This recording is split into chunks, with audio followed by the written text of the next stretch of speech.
본문의 말씀을 가지고 부부의 참된 의미라는 제목으로 함께 말씀을 나누고자 합니다. 교회의 절기는 아니지만 5월은 일명 얘기하는 가정의 달입니다.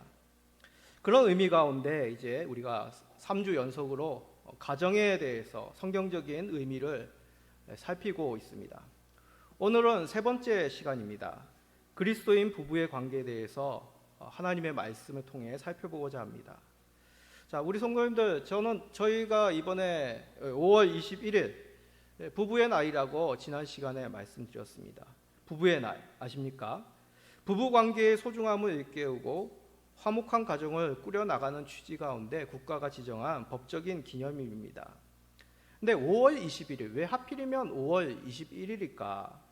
그렇게 시작이 된 것은 그렇게 오랜 시간이 안 걸렸습니다. 오래되지 않은 일입니다. 왜 이 날을 부부의 날로 시작된 이유, 아시는 분도 있으시겠지만, 먼저 5월은 앞에서도 말씀드렸듯이 이제 가정의 달이기 때문에 5월 달에 있습니다. 그리고 21일, 둘이 한 몸이 된다라는 그런 의미로 21일로 이제 정했다고 합니다. 자, 이 의미에서 추측할 수가 있겠죠. 이 날을 처음 시작한 것, 기독교인으로부터 시작이 됩니다. 창원에서 사역하시는 권재도 목사님이란 분이 먼저 이 날을 부부의 날로 기념하여 지켰다고 합니다. 그러던 중에 1995년 5월 21일 경남 창원에서부터 이 날을 이제 기념일로 그 지역사회에서 지켰다고 합니다. 그러던 중에 2003년 12월 18일 민간단체인 부부의 날 위원회가 국회로 하여금 부부의 날 국가기념일 제정을 위한 청원을 올렸습니다.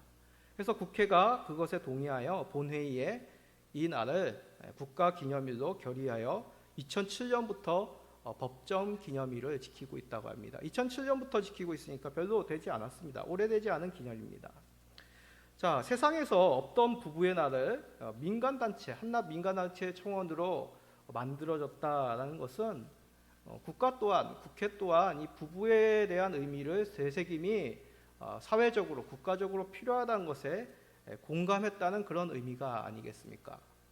건강한 가정은 건강한 사회, 건강한 국가의 기반이 됩니다. 그럼 건강한 가정의 가장 중요한 관계가 무엇이라고 생각합니까? 형제 간의 관계는 아니겠죠. 부모와 자녀의 관계일까요? 오늘 이제 핵가족 시대이기 때문에 부모와 자녀 간의 관계가 가장 어떻게 보면 1차적인 우리 가정의 모습일 것입니다. 그러나 우리가 쉽게 잊고 있는 것은 부부와의 관계가 이 가정의 가장 기본적인 관계입니다. 아무리 자녀들이 귀하고 또 부모님들이 여러 고생들을 하는 이유가 자녀들의 뒷바지를 하는 것이라고 말하지만은 이 또한 부부의 관계가 온전하지 못하다면 잘 이루어지지 않으면 우리는 잘 알고 있습니다. 부부의 관계의 영향력이 우리 자녀들의 마음과 생각에까지 미치게 되는 것이죠. 그것을 요즘 잘 드러내는 TV 드라마가 있습니다. 뭡니까? 모 방송사에서 하는 부부의 세계라는 드라마입니다. 우리 성도님들 혹시 보시고 계신 분이 있습니까?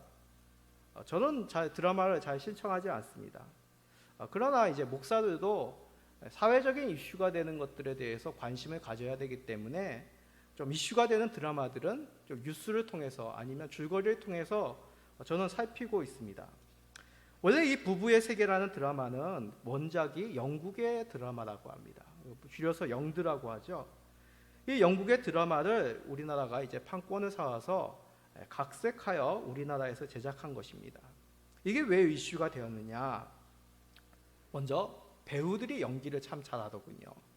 김희애 씨가 참 왕년의 그런 연기 실력을 다시 한번 발휘하여 실감나는 연기를 하더군요. 또한 우리들에게 있을 법한 그런 이야기를 잔잔하게 그려냅니다. 그리고 저는 참 특이한 게 김희애 씨가 이제 독백으로 자신의 마음과 생각을 부부에 대한 그런 얘기들을 담담하게 나레이션하는 그런 대사가 참 저의 마음에 많이 와닿더군요. 그러므로 시청자들에게 하여금 몰입하게 하고 많은 인기를 끌고 있지 않나 저는 생각합니다.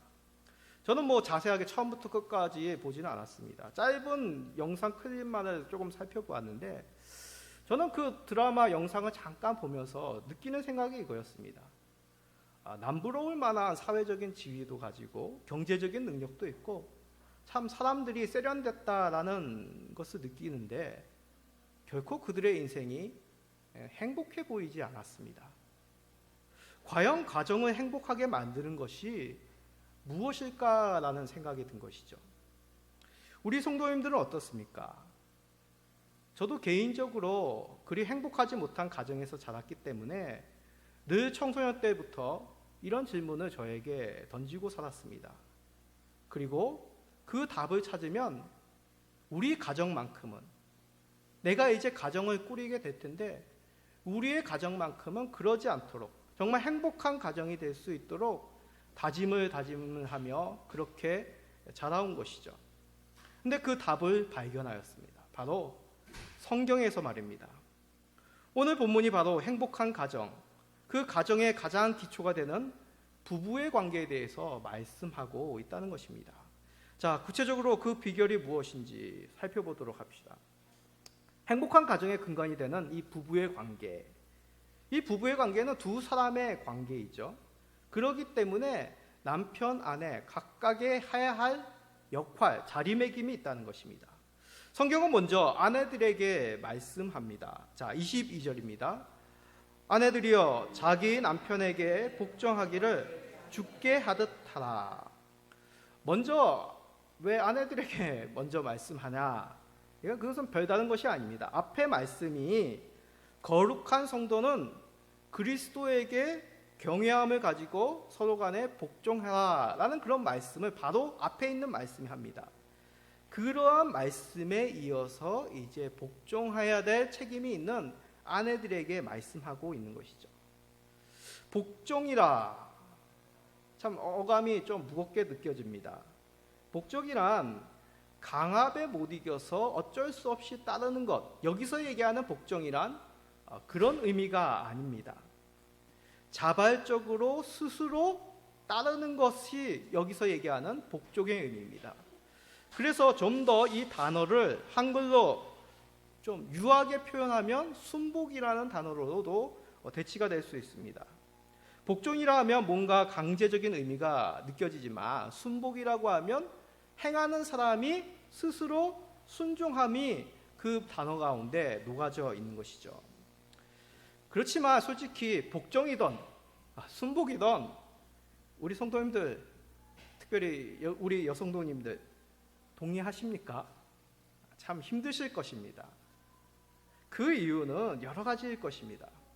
제가 여러 가지 주변에 보고 또 목회를 이제 하면서 부목사 시절에 주변에서 많이 보고 또한 상담받았던 것들 대부분 이런 것이었습니다. 남편이 예수님을 믿지 않는데 그래도 순복해야 되나요? 라고 질문하시는 분들이 계셨습니다.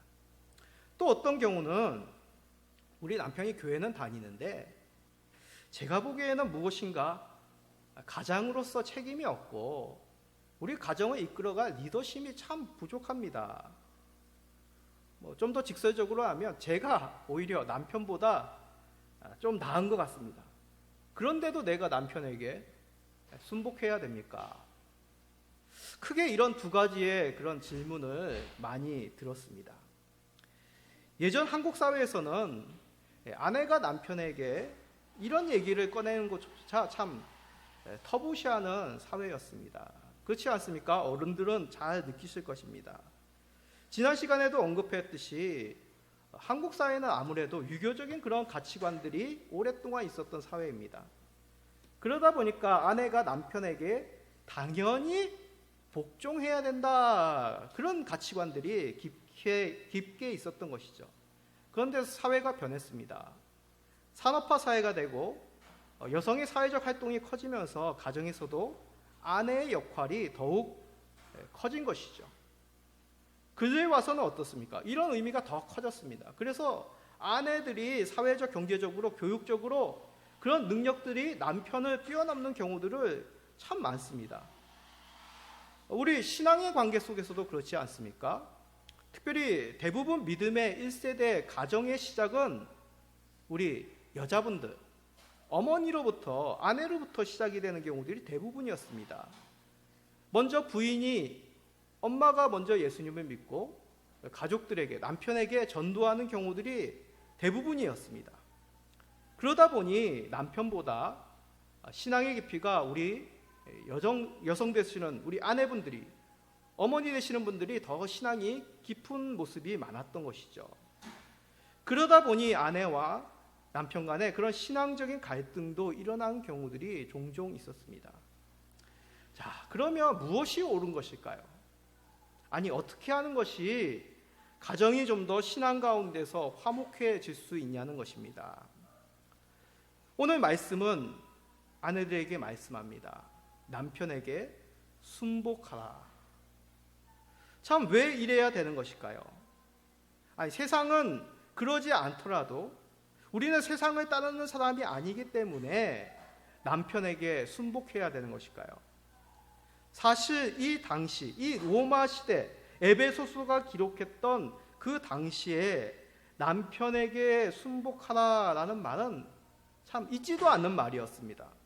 왜냐하면 우리 자녀 교육 시간에 말씀을 드렸지 않습니까? 이 당시 남편은, 아버지의 권위는 우리가 생각하는 그 상상 이상이었습니다. 그러기에 아내는 순복이 아니라 절대적인 복종하는 사회였습니다. 절대적인 복종하는 사회에서 자발적으로 아내들이여 남편에게 순복하십시오 라고 얘기할 필요가 없는 것이죠. 이 당시에는 여자는 남자보다 열등한 존재로 취급받았습니다. 그래서 아내가 남편에게 복종하는 것은 지극히 당연한 아내의 기본적인 미덕이라고 여겼던 사회가 이 당시의 사회였던 것이죠. 그런데 그런 사회적인 사회 속에서 하나님은 바울 사도를 통해서 아내는 남편에게 자발적으로 그 마음에 우러나와 순종하라고 하신 것입니다. 이는 정통적인 그 당시의 문화가 남편에게 복종하는 문화이니 남편에게 순종하는 의미가 아니지 않습니까? 그럼 무슨 뜻이겠습니까? 이 말씀 속에 답이 있습니다. 말씀에 보면 죽게 하듯 하라 라고 합니다. 이것이 힌트입니다. 자, 그것을 좀 더 풀어서 설명하는 말씀이 23절 말씀입니다. 자, 23절 우리 다 같이 읽어봅시다. 이는 남편이 아내의 머리됨이 그리스도께서 교회의 머리됨과 같음이니 그가 바로 몸의 구주시니라. 그리스도께서 교회의 머리가 된 것 같이 남편이 아내의 머리가 되기 때문에 아내는 남편에게 죽게 하듯 순복하라라고 말씀합니다. 다시 한번 얘기합니다. 그리스도께서, 예수님께서 교회의 머리가 된 것 같이 남편이 아내의 머리가 되기에 아내는 남편에게 순복하라는 것이죠. 자, 남편과 아내와의 관계를 예수님과 교회와의 관계를 통하여 말씀합니다. 그 가운데 남편은 아내의 머리라고 말씀하고 있는 것이죠. 자, 우리는 이 말씀을 잘 이해해야 됩니다. 머리가 무슨 의미일까? 예수님은 교회의 주인이시죠. 엘림 시민교회 주인은 예수님이십니다. 그러기에 예수님은 교회를 다스리는 권세가 있으신 것이죠. 그것이 바로 머리가 되신다. 예수님이 교회의 머리가 되신다는 의미입니다. 다시 한번 말씀드립니다. 교회의 주인은 예수님이시요 교회를 다스려 나간다. 그것이 바로 예수님이 교회의 머리가 되신다는 의미입니다. 그러기에 머리됨과 같이라는 말은 남편은 가정과 아내를 다스리는 권위를 가진 존재이다 라는 뜻입니다. 자, 우리가 이런 의미를 딱 받아들이면 우리는 먼저 그러면 남편이 아내의 위에 있구나, 이런 수직적인 관계를 먼저 탁 떠오릅니다. 우리 동양 사회, 어떤 계급, 어떤 직장의 사회, 그런 어떤 유교적인 사회는 이게 수직적인 의미로 우리가 받아들일 수밖에 없는 것이죠. 그러나 그런 결코 수직적인 관계를 말하는 것이 아닙니다. 자, 하나님은 아담을 창조하셨습니다. 그리고 그에게 1차적으로 에덴 동산을 다스릴 책임을 아담에게 주셨습니다. 그런데 아담만 그 에덴 동산을 관리합니까? 아니죠.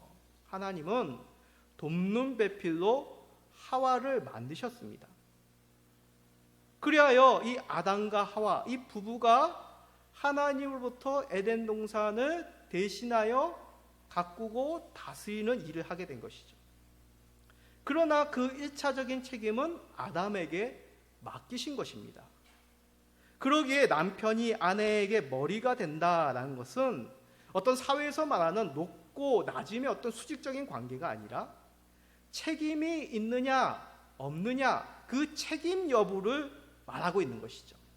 이것은 다른 말로는 기능상, 질서상의 의미라는 것입니다. 자, 이걸 예를 들어서 잘 좀 설명하겠습니다. 성경에서 가장 잘 표현하는 예는 몸의 기관이죠. 우리 신체에 있어서 가장 중요한 신체 기관을 꼽으십시오 하면 여러분들은 머리를 꼽으시기도 하고 심장을 꼽으시기도 하실 것입니다. 머리를 생각해 봅시다.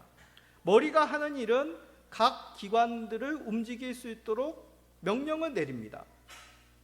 그렇다고 해서 다른 신체 기관보다 이 머리가 우수하고 다른 신체 기관은 이 머리에 비해 열등한 기관이라고 결코 우리는 얘기하지 않습니다. 그렇죠. 머리는 정말 우리에게 있어서 우수한, 정말 다른 기관과 비교할 수 있는 뛰어난 기관입니다. 손, 발, 심장 그런 것들은 이 머리에 비해서 별 볼 일 없는 기관이라고 우리는 한 명도 그렇게 얘기하지 않습니다. 다 중요한, 우리가 살아가는 데 있어서 반드시 필요한 기관이라고 얘기하죠. 그런데 우리는 머리를 보호합니다. 자전거를 탄다든지 오토바이 탄다든지 아니면 과격한 운동을 할 때 어떻습니까? 머리에 보호장구를 취합니다. 왜냐하면 머리가 하는 일이 각 신체 기관에게 움직이는 그러한 명령을 내리는 가장 중요한 기관이기 때문에 머리를 보호하는 것이죠. 그렇습니다. 기능상의 머리가 중요하기 때문에, 책임이 있기 때문에, 몸을 움직이는 1차적인 명령을 내리기 때문에 머리를 보호하는 것이죠. 마찬가지입니다. 아내의 순복함은 어떤 남편이 아내보다 우수하기 때문에 남편에게 순복하라 그런 의미가 아닙니다. 가정의 머리로서 하나님께서 그 가정을 다스릴 권위를 남편에게 주셨기 때문에 아내들은 돕는 배필로서 남편에게 순복하라고 말씀하신 것이죠. 그렇습니다. 하나님이 최초로 만든 공동체는 아담과 하와, 부부의 관계입니다. 아담을 먼저 창조하시고 그 책임을 아담에게 맡기신 것이죠. 그 후에 하와를 창조하심으로 돕는 배필로서 함께 그 에덴 동산을 다스릴 것을 하나님이 정하셨다는 것을 우리는 믿고 인정해야 됩니다. 그러기에 가정은 돕는 자의 중요성을 경험하는 곳입니다. 보통 우리가 가정 하면 또 하나의 작은 교회라고 그렇게 얘기합니다. 예수님이 함께 하시며 도와주심을 이 가정에서 경험하게 되는 것이죠. 예수님이 우리를 지켜주시고 우리의 모든 앉고 일어선까지도 살펴주시고 주님께서 도와주시지 않는다면 우리가 살 수 없음을 경험하는 그 장소가 바로 가정이라는 것입니다. 또한 가정은 남편의 머리됨을 통해서 그리스도께서 우리들의 머리가 되심을 경험합니다. 내 뜻대로 사는 것이 아니구나. 우리를 책임져 주시고 이끌어 주시고 보호하시는 분은 우리 주 예수 그리스도시구나 라는 것을 남편의 머리됨을 통하여 경험한다는 것입니다. 그러기에 때로는 우리는 생각을 내려놓고 하나님이 원하시는, 주님이 원하시는 대로 가정을 이끌어 나가야 되는 것입니다. 그것을 어떻게 훈련하느냐? 남편의 권위를 인정하고 그에게 순복함을 통하여 우리 그리스도께서 가정과 교회의 머리가 되심을 우리는 배워나간다는 것이죠. 그러기에 가정은 어떤 교회와 동떨어진 우리들의 삶을 주장하는 곳이 아닙니다. 여전히 그리스도께서 우리 가정의 머리가 되시고 우리를 지켜주시는 그런 주님의 도우심을 경험하는 장소가 바로 우리 가정이라는 것입니다. 이를 믿는다면 우리 아내 되시는 성도님들, 주께서 세워주신 가정의 가장인 남편에게 순복하시기 바랍니다. 자, 이제 아내의 의무를 살펴보았는데 이제 남편의 의무를 살펴봅시다. 남편분들은 좀 긴장하십시오. 남편이 아내에게 행해야 될 의무, 바로 25절에 고백을 합니다. 25절 우리 다 같이 읽어봅시다. 남편들아, 아내 사랑하기를 그리스도께서 교회를 사랑하시고 그 교회를 위하여 자신을 주신 같이 하라. 남편의 아내에 대한 의무 무엇이라고요?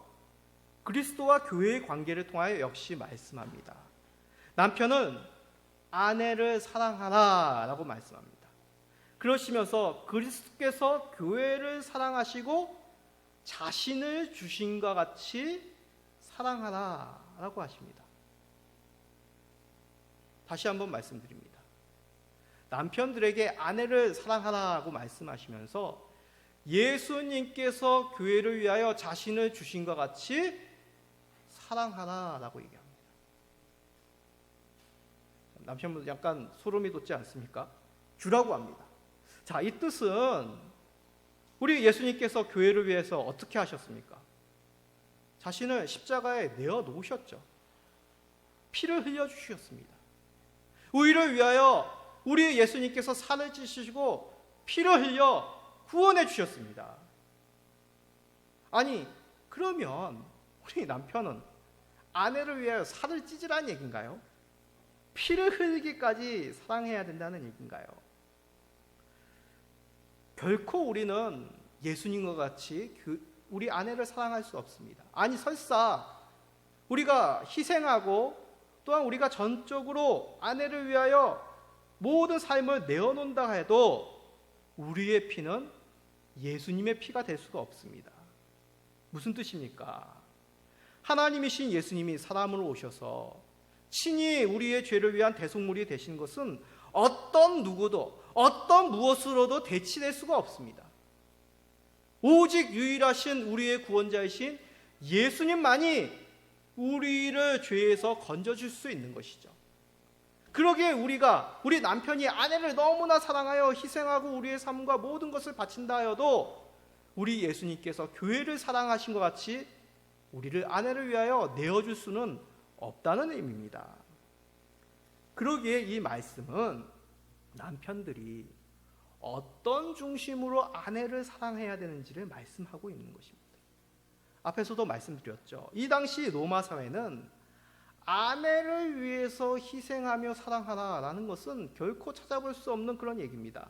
일부 그리스 철학자가 아내를 위한 사랑을 언급하였다고 합니다. 근데 그것은 철학적인 그런 의미에 불과합니다. 이와는 달리 성경은 그리스도의 교회 사랑을 빗대어서 그것을 모델로 하여 남편들에게 아내를 사랑하라라고 말씀합니다. 그리스도의 교회를 향한 사랑, 자기 목숨을 아낌없이 내어주신 사랑입니다. 그런데 그런 사랑만의 의미가 이 속에 담겨져 있지 않습니다. 더 깊은 의미가 있습니다. 자, 26절, 27절입니다. 이는 곧 물로 씻어 말씀으로 깨끗하게 하사 거룩하게 하시고 자기 앞에 영광스러운 교회로 세우사 티나 주름 잡힌 것이나 이런 것들이 없이 거룩하고 흠이 없게 하려 하심이라. 아멘. 우리 예수님께서 자신을 주신 그 사랑, 그것으로 인하여 교회가 어떻게 되었습니까? 거룩하게 됩니다. 그 영광스럽게 됩니다. 그리고 흠이 없게 세우시기 위하여 우리 예수님께서 자신을 아낌없이 교회를 위해 내어주신 것이죠. 이것을 가능한 것은 우리 예수 그리스도의 피의 의미입니다. 그의 피로 말미암아 우리가 교회가 거룩하게 되는 것이죠. 그리스도의 피가 아니고서는 우리의 죄를 도말할 우리 죄를 사라지게 할 수가 없습니다. 자, 그렇다면 우리 아내 되시는 분들이 가장 영광스럽게 되는 때가 언제입니까? 모든 사람들이 아내를 쳐다보고 그 아내의 외모에 박수를 치며 그 환한 얼굴에 같이 기뻐하던 때가 언제입니까? 그 리즈 시절이 언제였죠? 바로 결혼식장이었습니다. 결혼식장에서 아내는 가장 빛나며 영광 가운데 그 결혼식의 주인공으로서 그 기쁨을 취하게 되는 것이죠. 신랑이 한 여인을 아내로 맞이하여 일평생 함께 하겠다고 서약할 때가 가장 아내가 영광받는 그런 때입니다. 누구보다도 빛나며 그녀의 순결함이 드러나며 일생 가운데 가장 아름답고 영광스러운 그때가 결혼식장이었습니다. 이런 흔없는 빛나는 여인을 아내로 맞이하였다면, 그렇다면 남편의 의무를 다하는 것, 우리 아내가 정말 아름답고 사람들에게 참 칭찬받는 그런 아내니까, 그러니까 나는 아내를 사랑한다, 그러면 좀 문제가 있는 겁니다. 그렇지 않으면 아내가 이제 나이가 들고 그런 아름다운 시절이, 사람들에게 주목받는 그 영광이 사라지면 아내를 사랑하는 것을 포기하겠습니까? 아니죠. 아내를 사랑하는 것은 이 땅에서 생을 다할 때까지입니다. 그리스도께서 교회를 사랑하심이 그러하였다는 것이죠. 교회와 성도를 사랑하신 것, 이 교회와 성도들이 완벽하여 하나님의 영광이 될 때 우리 예수님이 십자가에 죽으시지 않으셨습니다. 사람들이 예수님을 거부하고 우리 주 하나님의 아들을 왕으로 영접지 않은 그때에 우리 주님께서는 우리들을 위하여 자신을 내어주셨다는 것입니다. 그렇습니다. 우리 주님이 교회를 사랑하신 것, 교회가 흠이 있고 부족하고 거룩하지 못할 때도 우리 주님은 여전히 교회를 사랑하시어 자신을 내어주신 것이죠. 아내에 대한 사랑도 마찬가지입니다. 남편은 아내 사랑하기를 이 땅 가운데서 우리가 생을 다할 때까지 충성되게 아내를 사랑해야 되는 것입니다. 그 이유 29절에 있습니다. 29절 다 같이 읽읍시다. 누구든지 언제나 자기 육체를 미워하지 않고 오직 양육하여 보호하기를 그리스도께서 교회에게 함과 같이 하나니. 무엇이라 얘기합니까? 아내는 남편의 몸이라고 얘기합니다. 둘이 하나가 되었습니다. 그러기에 더 이상 아내는 남이 아니라 나의 몸인 것이죠. 우리 성도님들, 내 몸이 아프면 어떻게 하십니까? 더 관심을 가지고 잘 돌봅니다. 때로는 우리 몸이 어디가 아픈지 잘 모를 때가 있습니다. 그렇죠. 몸이 안 좋은데 이게 어디가 아픈지 찌뿌둥하고 움직일 수 없는 그런 눌림이 우리 가운데, 육체 가운데 찾아오기도 합니다. 그럴 때조차도 우리는 몸을 잘 다스려 나갑니다. 바람을 쐬서 기분 전환을 한다든지, 아니면 좀 더 자세하게 살피기 위하여 병원에 가서 종합검진을 받습니다. 피를 뽑고 여러 가지 혈액 검사를 합니다. 마찬가지입니다. 아내 사랑도 그러한 것이죠. 때로는 왜 이 여인이 그런지 남편들이 모를 때가 많습니다. 남편은 고민하죠. 같이 살지만 아내가 왜 그런지 모를 때가 참 많습니다. 아내가 때로는 남편의 뜻과 반할 수도 있습니다. 그렇다고 사랑하는 것을 포기하겠습니까? 안 됩니다. 왜냐하면 아내는 나의 몸이기 때문에 그렇습니다. 내 몸을 잘 우리가 알 수 없을 때 더 관심 깊게 우리 몸을 지켜보고 관리하듯이 나의 뜻대로, 내 생각대로 아내가 반응하지 않을지라도 더 자세하게 살피고 사랑해야 되는 것이죠. 이것이 바로 하나님께서 말씀하시는 내 몸과 같이 아내를 사랑하는 것입니다. 그러나 우리들의 모습은 어떻습니까? 군림하려 하고 더 나아가 언어와 무력으로 아내에게 폭력을 행합니다. 왜 그렇습니까? 바로 우리가 죄된 본성을 가진 아담의 후손이기 때문에 그렇습니다. 하나님이 최초로 만든 이 부부의 공동체, 죄가 들어와서 깨집니다. 그 깨진 후에 이 부부의 모습은 어떻습니까? 서로 군림하려 하고 죄로 서로를 쟁취하려고 하고 주장하려 합니다. 이것이 바로 죄로 인하여 부부관계가 어그러진 후의 모습인 것이죠. 서로를 억압하고 자신의 뜻대로 맞추려 나가는 것이 우리들의 타락한 부부관계의 모습이란 것이죠. 그런데 이제 예수 그리스도께서 우리를 새롭게 하셨습니다. 이전 것은 지나가고 이제 우리로 하여금 새 사람, 새 남편, 새 아내로 변화되게 하셨습니다. 그러기에 우리는 예수 그리스도로 말미암아 남편은 아내 사랑하기를, 아내는 남편에게 복종하기를 행할 수 있는 것이죠. 우리 남편 되시는 분들, 더욱 아내 사랑하기를 그리스도께서 교회를 사랑하신 것 같이 하시기를 간절히 소원드립니다.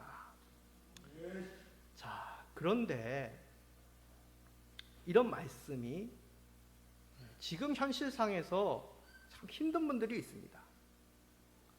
한 번 아픔을 겪은 사람들입니다. 남편으로부터, 아내로부터, 그리고 그런 부모님들로부터 자란 자녀들은 말할 수 없는 상처를 가지고 있습니다. 두려운 것이죠. 사람이 두렵고 결혼이 두렵고 분노로 살아갈 수밖에 없습니다. 저도 그런 적이 있었습니다. 저는 얼마나 심한 말을 했냐면 어머니에게 저는 결혼하지 않겠습니다. 두 분의 모습을 보고 저는 결혼할 용기가 없습니다.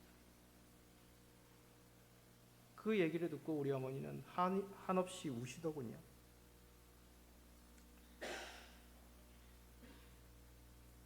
그러나 과거의 상처로 인해 앞에 놓여진 인생의 괴로움을 우리가 그냥 내버려둘 수 없습니다.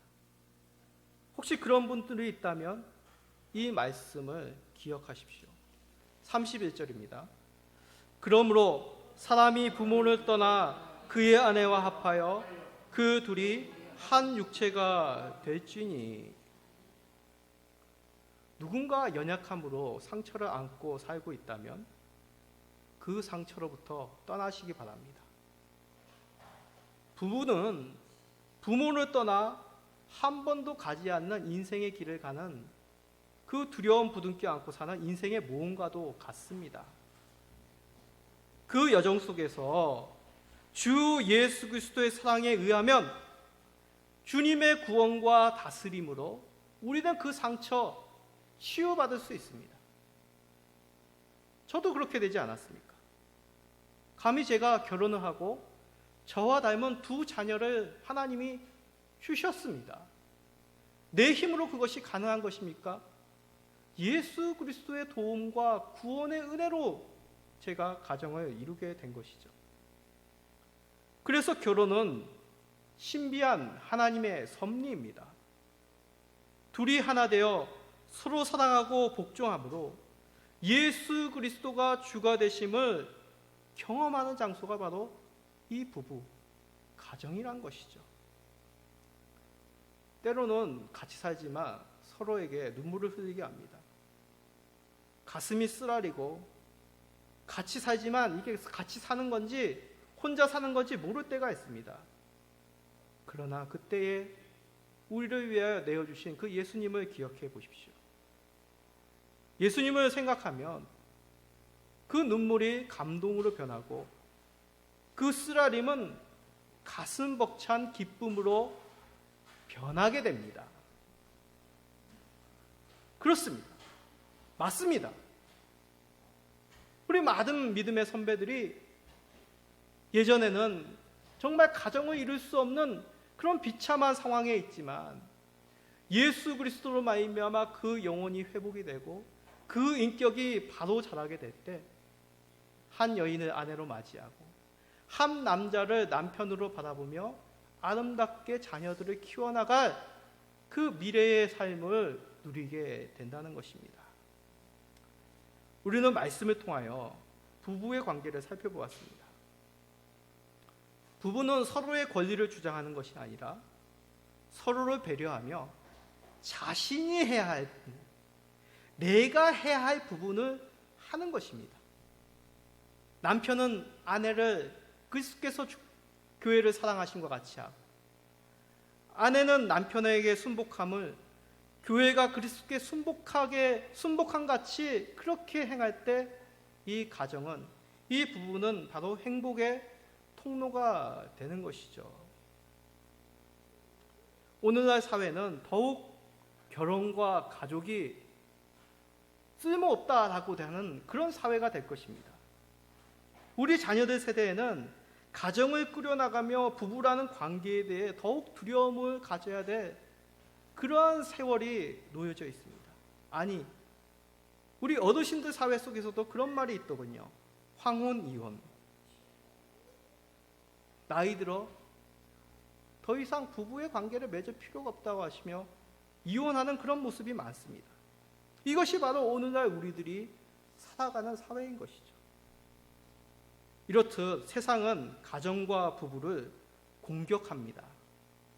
그러나 하나님이 주신 이 신비한 공동체, 이 부부, 이 가정은 예수 그리스도께서 핏값으로 새롭게 하신 거룩한 주님의 공동체입니다.